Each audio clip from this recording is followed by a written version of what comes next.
I drove through the familiar street, the golden sunset spilling long shadows over the low, squat rooftops.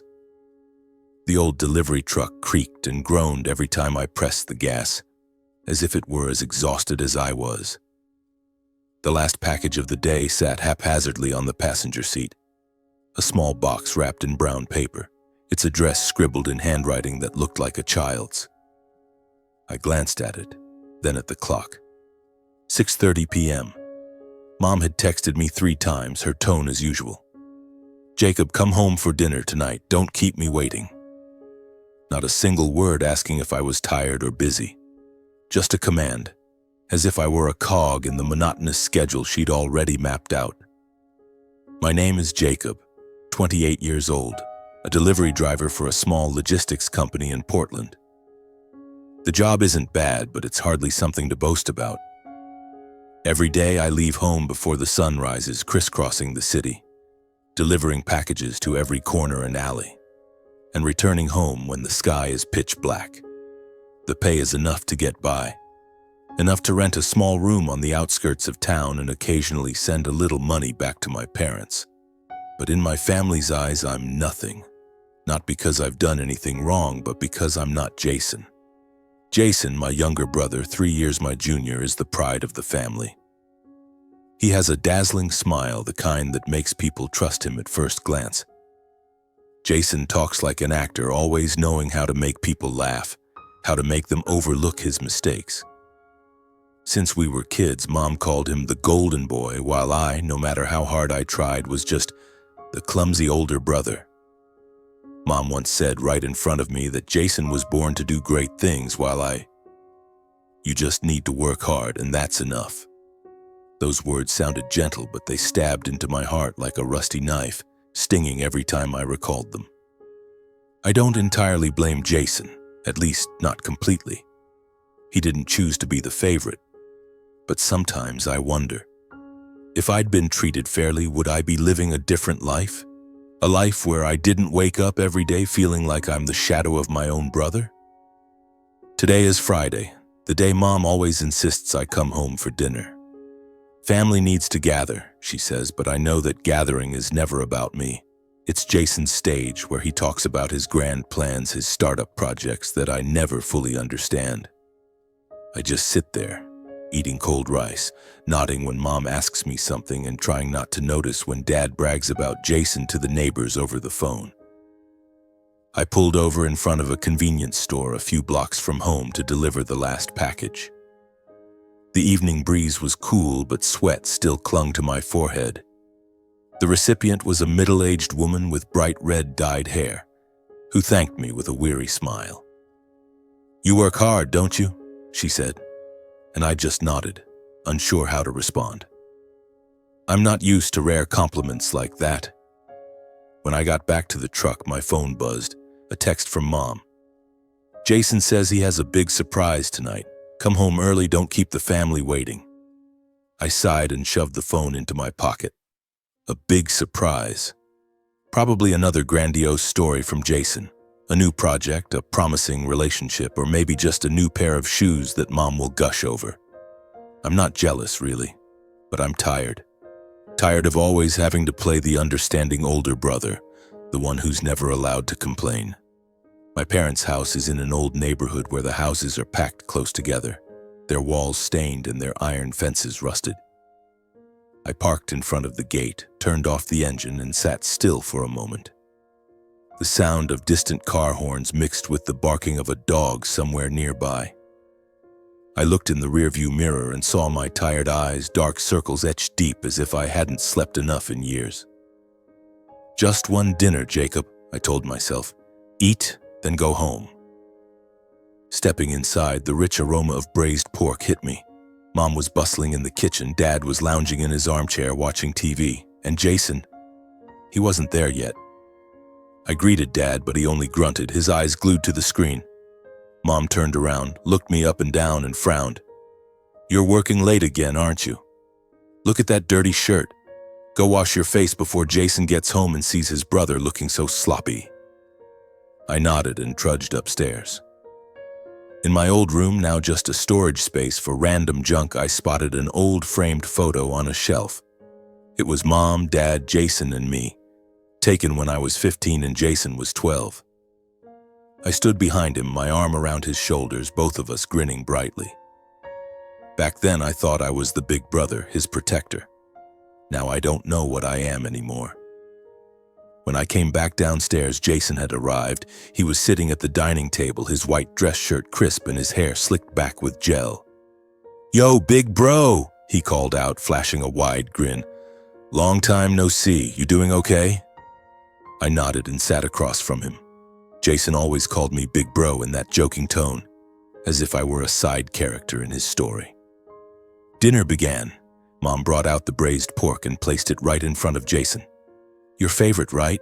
she asked, her voice soft like she was talking to a child. Jason nodded and launched into his big project. Some crypto startup sounding impressive, but I didn't understand much beyond the buzzwords he threw around. Blockchain, investment, the future. Dad nodded along, his eyes lighting up. "This kid's got vision," he said, then turned to me. "What about you, Jacob? Delivery job still going okay?" "It's fine," I replied curtly. I didn't want to elaborate. Even if I did, they wouldn't really listen.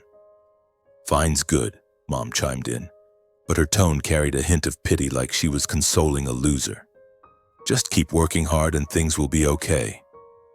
I swallowed a bite of rice, trying to ignore the way she emphasized working hard, as if that's all I'm capable of. Jason kept talking, his voice growing more animated. I noticed he looked thinner than the last time I saw him. His eyes slightly red, his fingers tapping restlessly on the table like he couldn't sit still. Something felt off, but I wasn't sure what.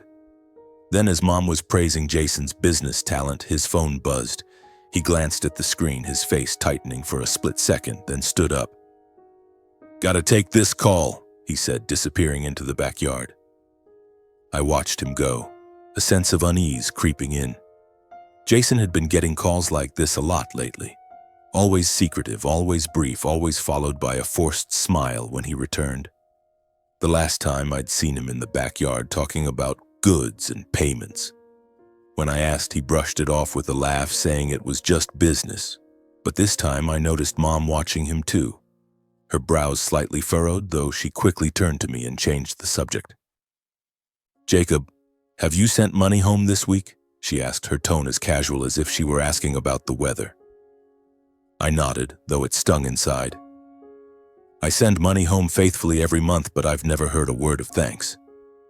Meanwhile, Jason never has to contribute a dime, yet he always has cash for new clothes, dining out, or driving that sleek sports car no one knows how he affords. Jason returned, his smile back in place, but I noticed his hand trembling slightly as he picked up his chopsticks. "Everything okay?" I asked, trying to sound normal. He looked at me, his eyes flashing with something. Worry, maybe anger, I couldn't tell. "All good, big bro. Just work stuff."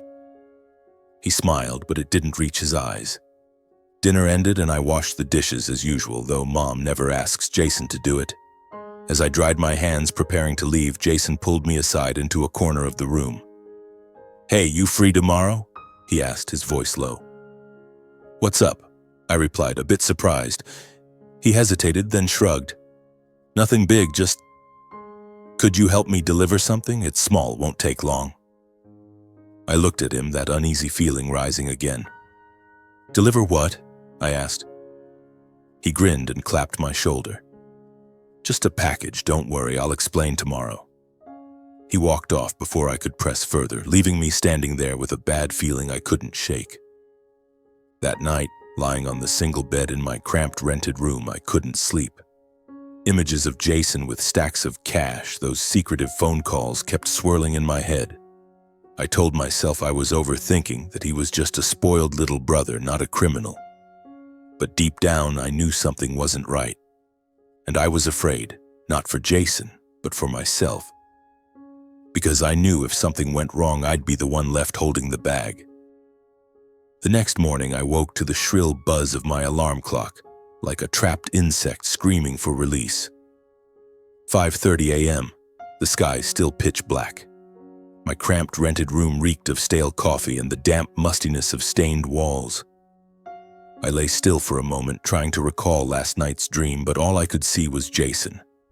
His forced smile, his evasive eyes, his words from last night, "Deliver something," lingered in my mind like a discordant note that refused to fade.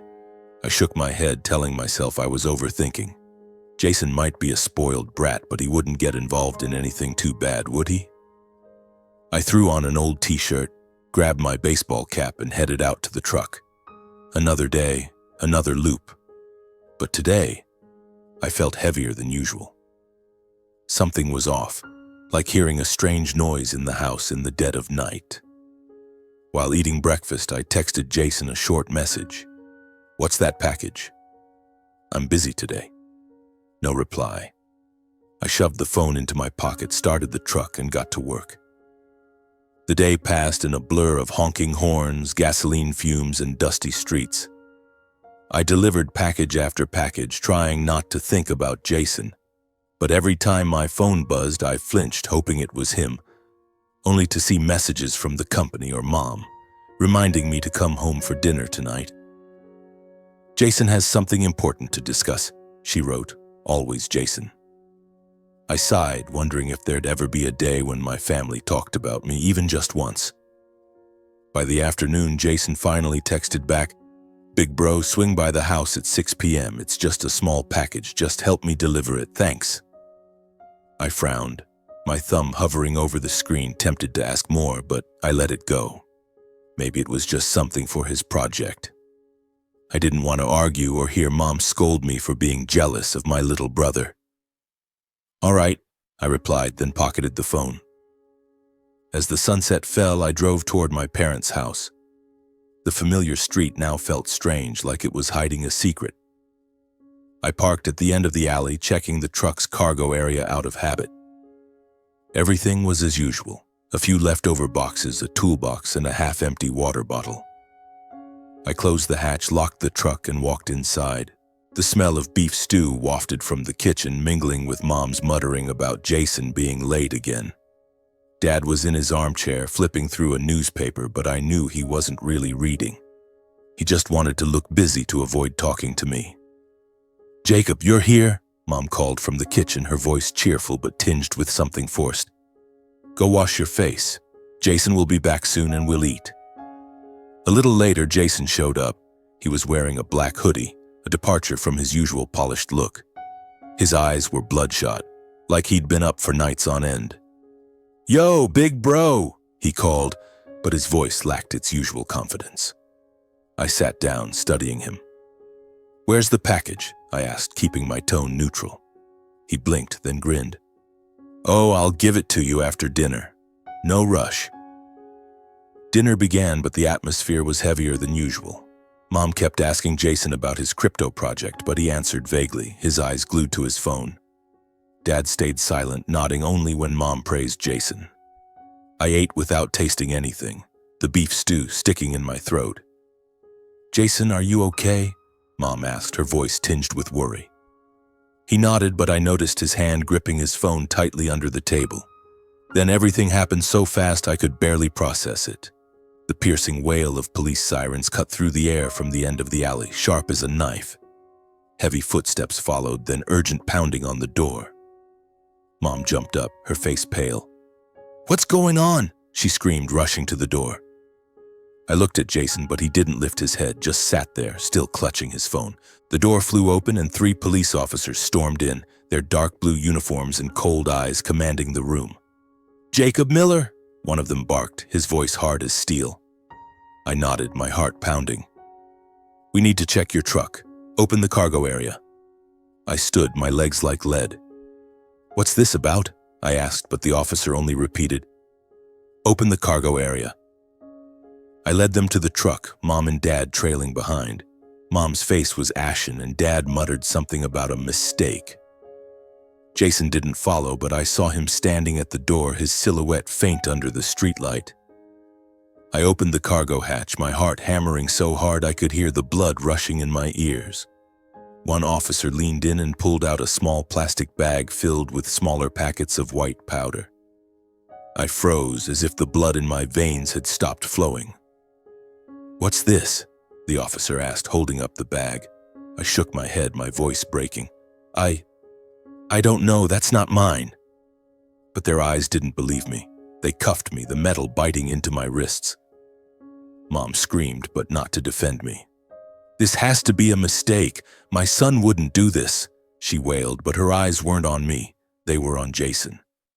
They pushed me into the police car, my mind spinning. In the brief moment before the door slammed shut, I saw Jason standing there, eyes downcast, refusing to meet mine. And I knew in that instant that the package he'd asked me to deliver wasn't harmless. At the detention center, the fluorescent lights burned my eyes. I sat on a cold metal bench, my hands still cuffed.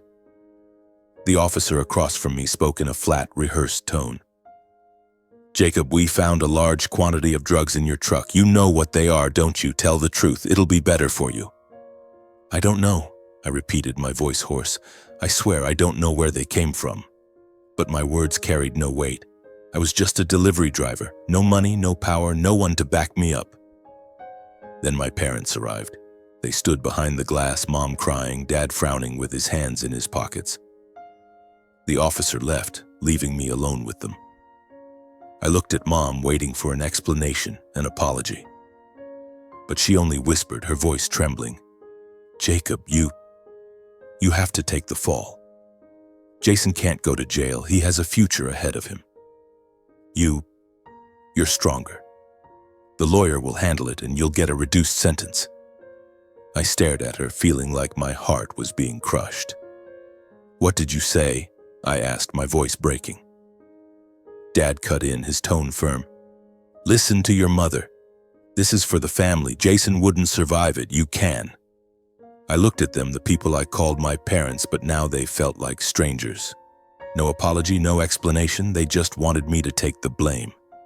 I thought of Jason, of his eyes last night, the stacks of cash, the secretive calls. And then it hit me. This wasn't an accident. It was a setup, and I was the pawn. "I'm not pleading guilty," I said, my voice calm in a way that surprised even me.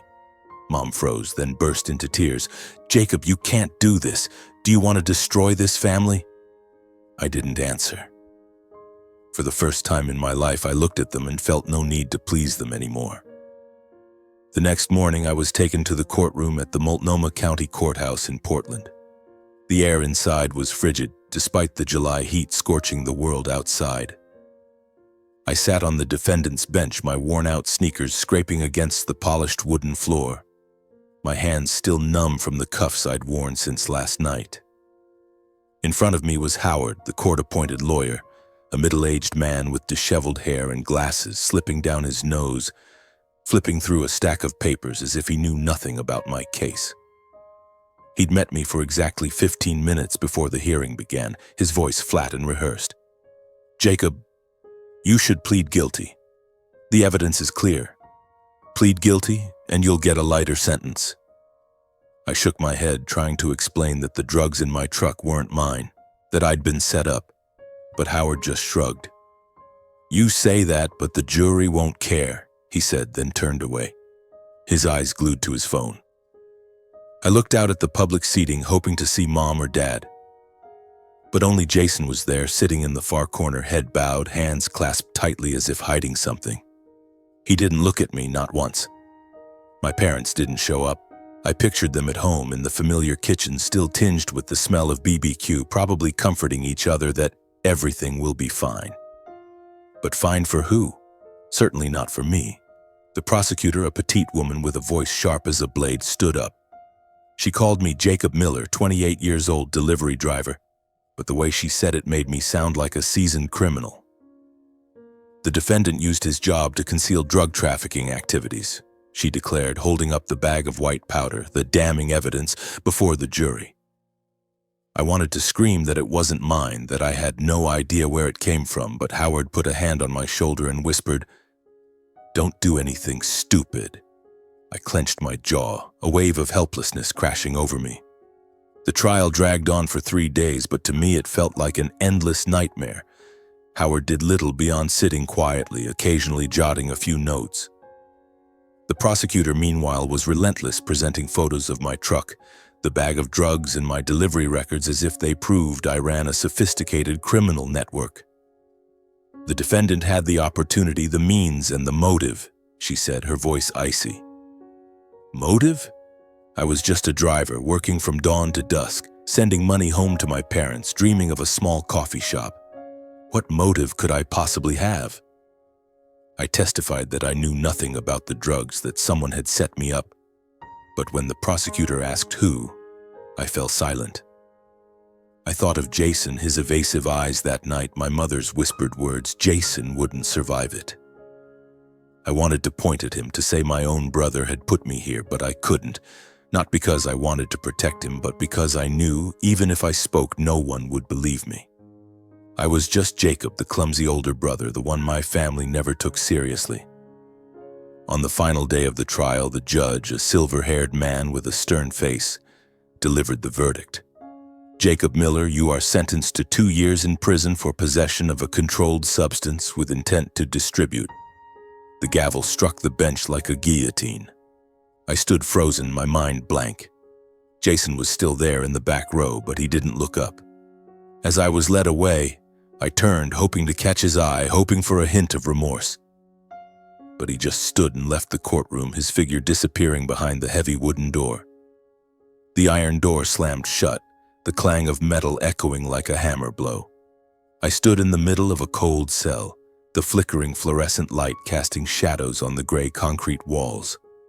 The stench of mildew and stale sweat hit me, making my stomach churn. My hands, still numb from the cuffs, hung limp as I sat on the edge of the bed, a thin mattress on a steel frame, hard as stone. This was Multnomah County Jail, Portland, Oregon. My new home for the next 2 years. Me, Jacob Miller, 28 years old, delivery driver, now a convicted felon for drug possession with intent to distribute. A crime I had nothing to do with. Prison was a world utterly alien to me. The first days were a nightmare. I didn't know how to survive here. My fellow inmates eyed me like fresh prey, their gazes half curious, half threatening. A burly guy with tattoos covering his arms always stood in the corner of the yard, watching me as if deciding whether to start trouble. I kept to myself, avoiding eye contact, never lingering on anyone too long. But every night, lying on that hard mattress, I couldn't sleep. Images of Mom crying, Dad's silence, and Jason's bowed head played on a loop, like a movie I couldn't stop. I asked myself what I'd done wrong. I'd worked hard, sent money home, tried to be a good brother. So why was I here while Jason was free, probably still eating dinner with Mom and Dad, spinning tales about his grand crypto projects? The first week I barely spoke to anyone. I ate the bland trays of food, dry bread, stewed beans, and some nameless sauce, then retreated to my cell, curling up in the dark. I thought about my dream of opening a coffee shop, a small place filled with the warm aroma of roasted beans where I could be myself, not Jason's shadow. But that dream now felt as fanciful as a fairy tale. I had nothing. No money, no family, no future. Then one day during yard time I met Carl. He was about 50 with salt and pepper hair and deep-set eyes, a scar running across his left cheek. Carl sat alone on a concrete bench reading a tattered book, looking like he didn't belong here. I hadn't planned to talk, but he looked at me, squinted, and said, "You're not a drug dealer, are you?" I flinched, unsure how to respond. "How do you know?" I asked, my voice raspy from days of silence. Carl smiled, a tired but sharp smile. "I used to be an accountant for a crew in Seattle. I know how to read people. You've got the look of someone who got screwed over." He closed his book and handed it to me. It was a basic law book, its cover worn and torn, but filled with handwritten notes. "Read it," Carl said. "If you want to get out of here and do something, you've got to learn how to play their game." I took the book, unsure if I should trust him. But that night, in the dim light of my cell, I opened it. The yellowed pages detailed cases, criminal law, and how the justice system worked. I read line by line, word by word, as if it were the only way to stay sane. I didn't understand everything, but each night I read a little more, jotting down notes when I could. Carl became my reluctant mentor. He didn't just teach me about law. He taught me about tracing money, something he'd done for his old crew. Money always leaves a trail, he said, pointing to a page of notes on money laundering. If someone sets you up, they can't hide forever. I started thinking about Jason, the stacks of cash I'd seen him with, the late-night calls, the sports car he drove despite having no steady job. I remembered his averted gaze when the police showed up, the way he'd bowed his head as if he knew what was coming. And then I recalled Mom's words. Jason wouldn't survive it. A piece of the puzzle began to form, but it was too painful to accept. My family hadn't just abandoned me. They were complicit. The more I read, the more a small spark of determination flickered inside me. Not anger, but resolve. If I had to be here, I wouldn't drown in despair. I got access to the prison library, borrowing books on law, accounting, and old articles about drug cases. I took meticulous notes day after day, night after night, on scraps of paper Carl gave me. I learned to analyze financial transactions, to spot holes in business records. Carl watched me, sometimes nodding, sometimes smiling. "You've got potential, Jacob," he said, "but be careful. The law is a double-edged sword." By the third month, I started keeping a journal, not to vent, but to record everything I remembered about Jason. The late-night calls, the secret meetings in the backyard, the crypto project he bragged about. I didn't know what I'd do with these notes, but they made me feel like I still had some control, however small. One day, a letter arrived. It was from Mom, her shaky handwriting scrawled on yellow-lined paper. She wrote that she missed me, that she prayed for me every day. But not a single apology, not a word of explanation.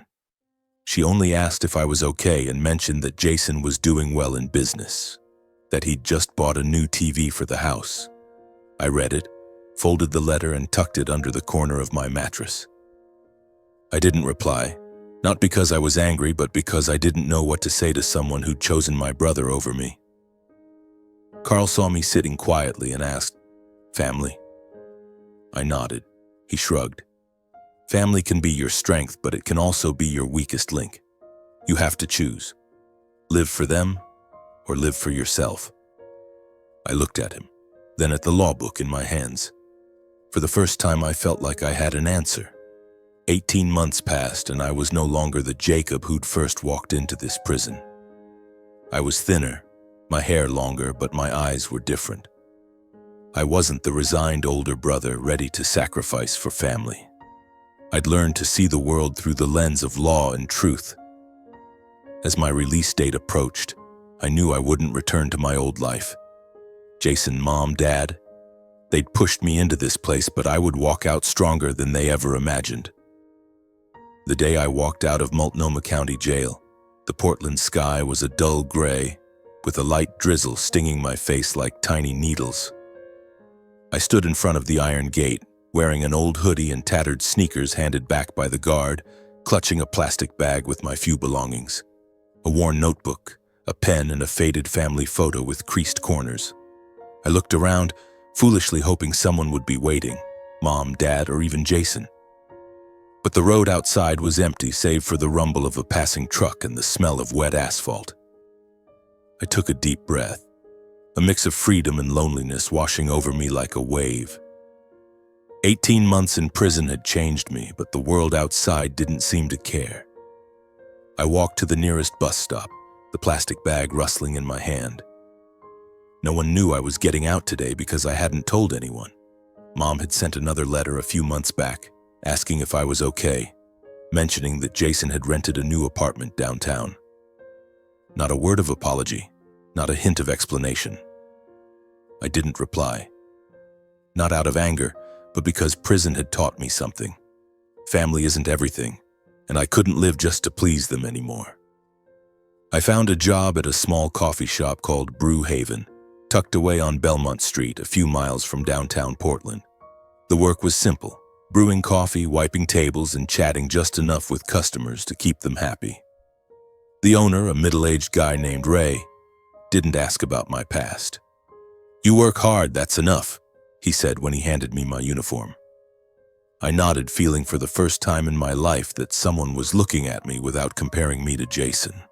By day, I stood behind the counter, learning to make lattes and listening to customers ramble about their petty dramas. By night, I returned to my new rented apartment, a room even smaller than my cell, with creaky wooden floors and a window overlooking a parking lot. But it was mine, and that was enough to make me feel like I was starting over. In that room, I opened my prison notebook, its pages filled with handwritten notes on law, accounting, and fragments of memories about Jason.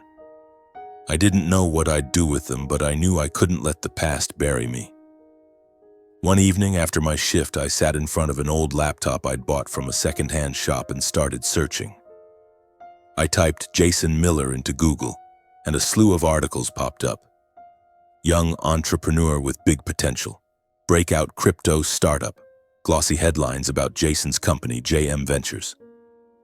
I clicked on one, seeing a photo of Jason in a sharp gray suit, flashing that same confident smile.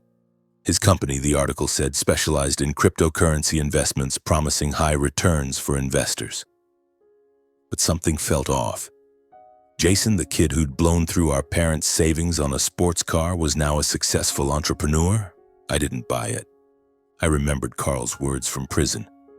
Money always leaves a trail. I dug deeper, using the skills he'd taught me. I looked up JM Ventures records on the Oregon Secretary of State's website. Public documents showed the company was registered a year ago after I'd gone to prison. Jason was listed as CEO, but there were other names on the board, people I'd never heard of. I searched further, scouring Reddit forums about crypto where users discussed shady projects. One anonymous post mentioned JM Ventures, calling it a Ponzi scheme in disguise. My heart raced. I didn't know what a Ponzi scheme was, but I could guess. I wrote down everything: the company's name, registration date, and forum comments. I started learning to read financial statements. Though they were more complex than I'd expected, I borrowed books from the public library, Basic Accounting, Understanding Money Laundering, and spent hours each night analyzing them. I wasn't an expert, but I knew how to be patient. 18 months in prison had taught me that. One night, I nearly got caught. I was sitting in a small bar near JM Ventures' office, pretending to sip a beer while keeping an eye out. Jason walked in, not alone. He was with a tall guy in a leather jacket, his head shaved close. They sat in a dim corner, speaking in hushed tones. I saw Jason pull out a thick envelope and slide it across the table. The other guy checked it quickly, nodded, and left. My heart pounded. I ducked my head, pulling my cap low, afraid Jason would spot me. Luckily, he didn't look my way. But as he left the bar, I saw his eyes, tense, anxious, nothing like the confident entrepreneur. I went home, my hands shaking as I wrote down what I'd seen. The envelope, Jason's expression, the name JM Ventures. It was all starting to connect. I dug deeper online, this time into crypto transactions. I found a blockchain wallet linked to JM Ventures with a series of transfers to offshore accounts, places like the Cayman Islands, which Carl had called a haven for money laundering. I wasn't sure what I was looking for, but each piece of information was a puzzle piece, and I knew I was getting closer to the truth. From that day on, I worked, studied, and investigated. Every night I sat at my laptop, organizing my notes into a file. JM Ventures transactions, the shady names, the blockchain wallet addresses. I didn't know what I'd do with it all, but I knew I couldn't stop. Jason had put me in prison and my family had left me to rot. Now I would be the one to decide my own fate. The rain kept falling lightly outside the window of my small apartment, droplets sliding down the glass, blurring like the memories I tried to forget. I sat in front of my old laptop, the blue glow of the screen casting light on my face, illuminating the scattered stack of notes on the table. Those pages, filled with handwritten lines, numbers, and blockchain wallet addresses, were the result of months of relentless work. They were my weapon, not a gun or a knife, but the truth, meticulously organized like a deck of cards ready to take down Jason. I was no longer the Jacob Miller of 18 months ago, the submissive older brother who went to prison for someone else's crime.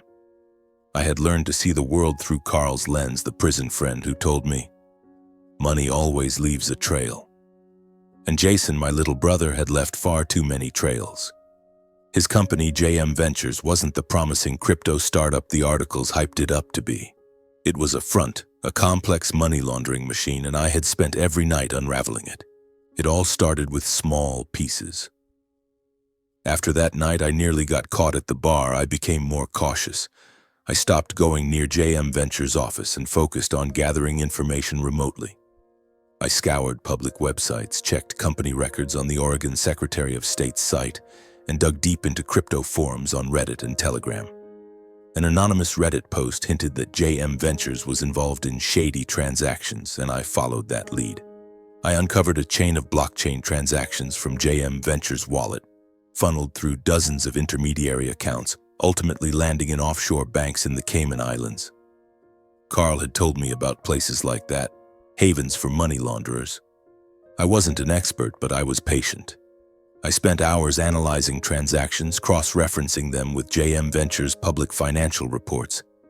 I found discrepancies, suspiciously high revenues, unexplained expenses, and investments with no clear contracts. I documented everything day after day, hour after hour, on pages now filled with ink. I also found names of people involved, investors in Jason's company, who upon further research turned out to be individuals previously investigated for drug trafficking in Seattle and Los Angeles. The final piece was a leaked email on a hacker forum where Jason promised delivery on time to someone named Rico. I didn't know who Rico was, but the word delivery sent a chill down my spine. It brought me back to that fateful night when Jason asked me to deliver a package. I knew I had to act, but I had to be careful. If I confronted Jason directly, he'd deny everything and my family would side with him again. I didn't want a loud fight. I wanted the truth to speak for itself, to defeat Jason in a way no one could dispute. I started building an anonymous dossier, a thick file of every piece of evidence I'd collected. Blockchain transactions, company records, the leaked email, and the list of questionable investors. I organized them chronologically, clearly labeled just as Carl had taught me. If you want to take down an enemy, do it professionally, he'd said. One night I sat in front of my laptop, my hand hovering over the keyboard. I had found the email addresses for the IRS, the DEA, and the local prosecutor's office in Portland. I wrote an anonymous letter, short but clear. I have evidence of money laundering and drug trafficking activities related to JM Ventures, a company in Portland. Please review the attached documents. I attached a PDF of the entire dossier, double-checking every page to ensure I left no trace of myself. I used a temporary email created through an anonymous service and hit send. When I did, my heart pounded, but not from fear. It was relief, like dropping a heavy stone from my chest. Then I waited. I kept working at Brewhaven, brewing coffee, wiping tables, and smiling at customers as if nothing was happening. But every day I checked the news, scouring local papers and crypto forums. A month passed, then two. I started to think my dossier had been ignored, that Jason was too clever to get caught. But then one morning, as I was making a latte for a customer, my phone buzzed with a news alert about JM Ventures. I opened my laptop searching for more, and there it was on the front page of the Oregonian. Startup JM Ventures under investigation for suspected money laundering. The article said the IRS and DEA had frozen the company's accounts and Jason Miller, the CEO, was being questioned. I read it over and over, feeling like my heart had stopped. It had begun. Within days, everything crumbled like a sandcastle. Jason was arrested at his office, images of him in handcuffs, face pale, flashing across the evening news. JM Ventures investors sued the company, demanding their money back. Rumors spread like wildfire on crypto forums, calling JM Ventures Portland's biggest scam. I sat in my apartment watching the news and felt a strange calm, not gloating satisfaction, but the sense that justice had been served. A week later, I read that Jason had been charged with money laundering and second-degree drug trafficking, facing up to 15 years in prison. I also heard from an old friend near my parents' house that Mom and Dad had to mortgage their home to pay for a lawyer, but I knew it was futile. The dossier I'd sent was too tight, too clear. Jason couldn't escape. After learning that my brother had been sentenced to 15 years in prison, I decided to visit him in jail and tell him the truth. It was a beautiful Saturday morning, and I wore my familiar gray hoodie, a baseball cap, and carried the notebook that had been with me since my days in prison. I didn't call ahead or give any warning. Jason didn't know I'd been released, didn't know what I was doing or how I was living. He'd never asked, never cared. His indifference didn't surprise me, but it still stung, like an old wound that hadn't healed. At the prison gate, I filled out the visitor form as family. The guard recognized me. He asked how I was doing before leading me down a long hallway. The familiar smell of mildew, metal, and despair hit me, bringing back memories of the months I'd spent locked up here. I was taken to the visitation room, a small space divided by thick glass. I sat down, staring through the pane, waiting. My heart pounded, but not out of fear. I was ready.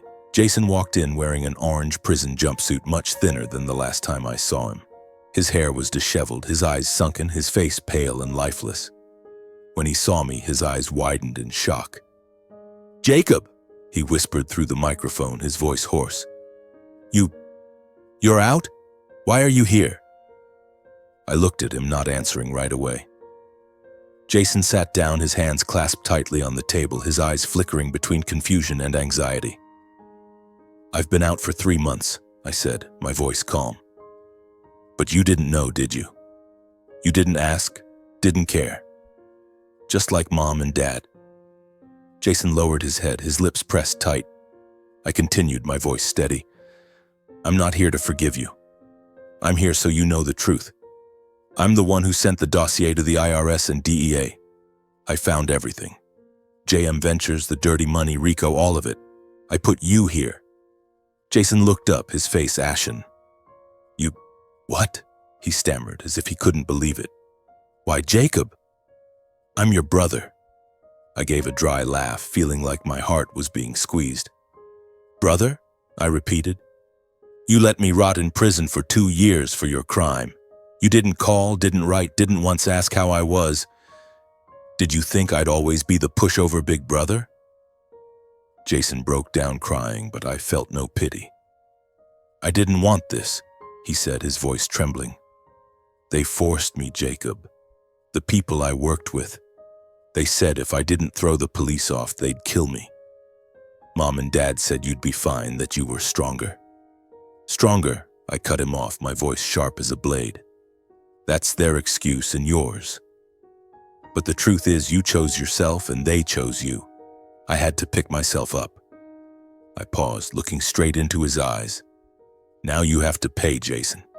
Not because of me, but because of what you did." Jason bowed his head, sobbing.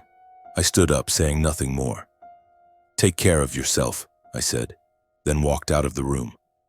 His cries echoed behind the glass, but I didn't look back. I'd given him a chance and he'd abandoned me. Now it was time to let go. A few days later, I drove to the old neighborhood where my parents' house once felt like the center of my world.